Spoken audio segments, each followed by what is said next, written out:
जुलाई 1994 में दुनिया भर के साइंसदानों ने एक होश उड़ा देने वाला मंजर देखा।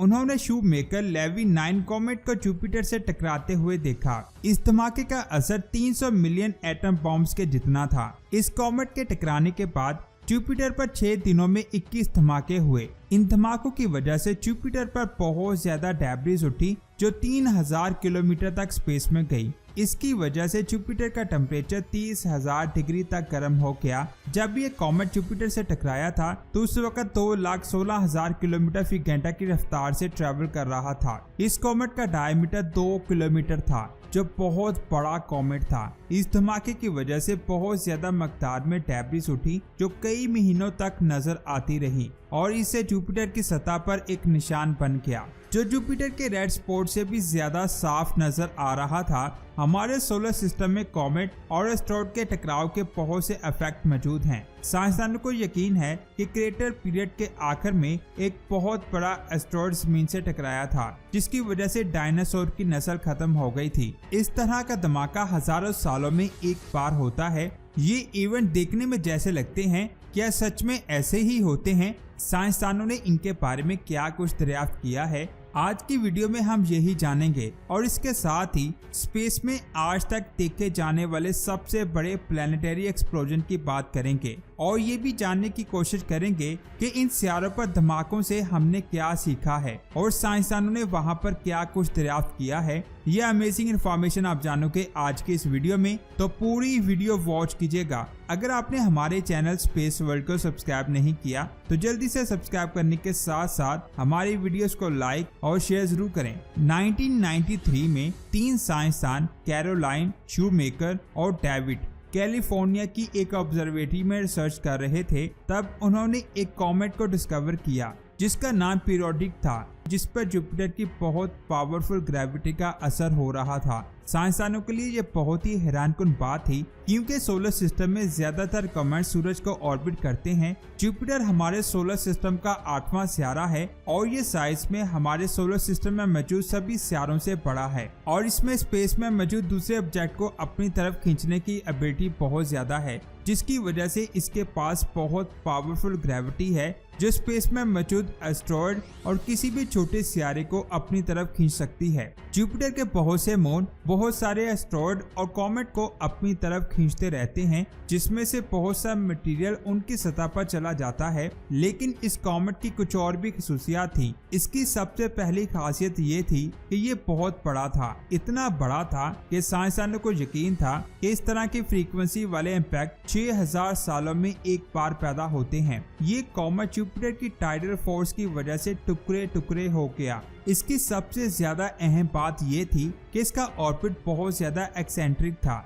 शूमेकर लेवी 9 ऑर्बिट की एक्सेंट्रिसिटी 0.998 थी। आसान अल्फाज में ये बहुत ज्यादा एक्सेंट्रिसिटी थी। इसकी एक्सेंट्रिसिटी को देखकर साइंसदानों को यकीन हो गया कि ये कॉमेट जल्दी जुपिटर से टकरा जाएगा और साइंसदान जानते थे कि इसका इम्पैक्ट जुलाई 1994 में जाकर होगा। इसीलिए सारी दुनिया के साइंसदान इस इवेंट पर नजरें जमाए बैठे हुए थे। इसके बाद साइंसदानों ने कॉमेट की हरकत को चेक करना शुरू किया और कई माह तक इस पर नजर रखते रहे कि इसकी स्पीड कितनी हो रही है। साइंसदानों को ऐसा महसूस हुआ कि ये कॉमेट जुपिटर के उस हिस्से से टकराएगा जो स्पिन की दूसरी तरफ है। इसका मतलब ये है कि उस वक्त जितने भी स्पिन पर एडवांस टेलीस्कोप मौजूद थे उससे इस इम्पैक्ट को देखा नहीं जा सकेगा। साइंसदानों के लिए ये बहुत ज्यादा मायूसी की बात थी, लेकिन खुशकिस्मती से नासा का गैलीलियो स्पेसक्राफ्ट जिसे 1989 में लॉन्च किया गया था, वो उस वक्त जुपिटर से 1 साल के फासले पर मौजूद था। फिर उसको उस जगह पर लेकर जाया गया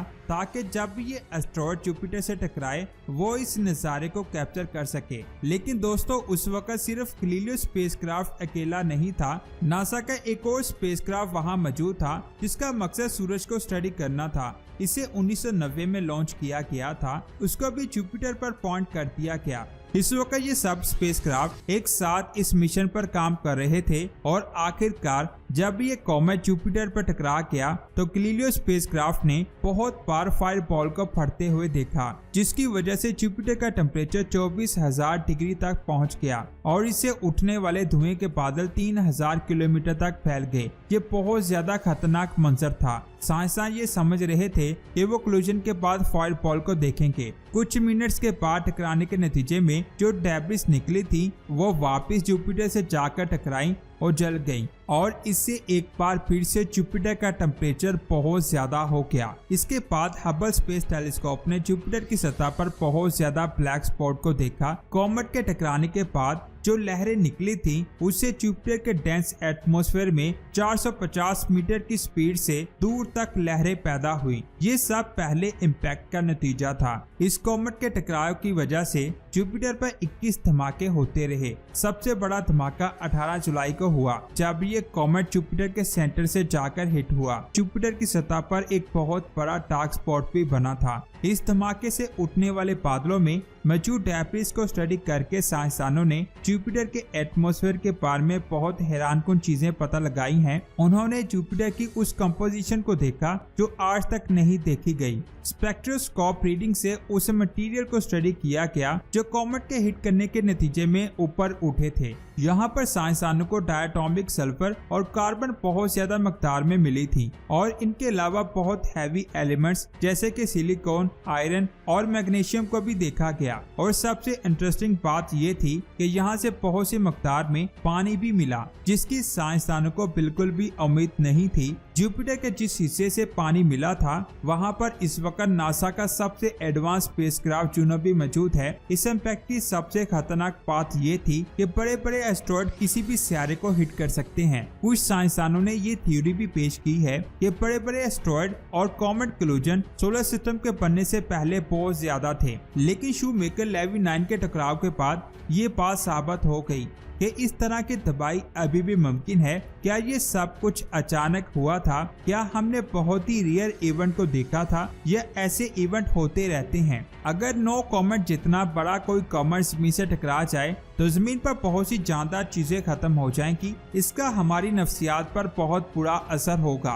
इस इवेंट ने नासा और दूसरे स्पेस एजेंसी को भी खबरदार कर दिया है कि SL9 के टकराने से पहले तक कोई भी प्लेनेटरी डिफेंस मौजूद नहीं था, लेकिन इसके बाद नासा ने जमीन को मॉनिटर करने के लिए नियर अर्थ ऑब्जेक्ट के नाम से एक मिशन लॉन्च किया, जिसका मकसद जमीन के करीब 90% एस्ट्रॉयड को स्टडी करना है जिनका डायमीटर 1 किलोमीटर हो। इस गोल को पूरा कर लेने के बाद अब नासा उन एस्ट्रॉयड को स्टडी कर रहा है जिसका डायमीटर 140 मीटर है। लेकिन दोस्तों ये इवेंट्स बहुत रेयर हैं। जुपिटर एक बहुत बड़ा सितारा है। इसके साइज के बड़ा होने की वजह से इसके पास बहुत ज्यादा ग्रेविटी है जो किसी भी चीज को अपनी तरफ आसानी से खींच सकती है और इसका शुमार सोलर सिस्टम के आउटर सितारों में किया जाता है। जमीन के मुकाबले में जुपिटर पर कॉमेट के इम्पैक्ट 2000 से 8000 तक होते हैं, क्योंकि ये कॉमेट को अपनी तरफ खींच लेता है, जिसकी वजह से कॉमेट स्पिन की तरफ नहीं आ पाता, वो जुपिटर से टकरा जाता है। हमारी स्पिन की कंडीशन इस तरह की है कि यहाँ पर ऐसे वाक़यात नहीं हो सकते। अगर कोई एस्ट्रॉयड हमारे सोलर सिस्टम में दाखिल होता है तो जुपिटर उसको अपनी तरफ खींच लेता है, जिससे हमारी हिफाजत हो जाती है, जिससे कोई भी एस्ट्रॉयड हमारी जमीन से नहीं टकरा पाता। वैसे आप इसके बारे में क्या कहते हैं नीचे कमेंट करके जरूर बताएं। वीडियो अच्छी लगी तो लाइक करने के साथ साथ इसे आगे भी शेयर करें। मिलते हैं एक और अमेजिंग वीडियो में। अपना बहुत सारा ख्याल रखें। अल्लाह हाफ़िज़।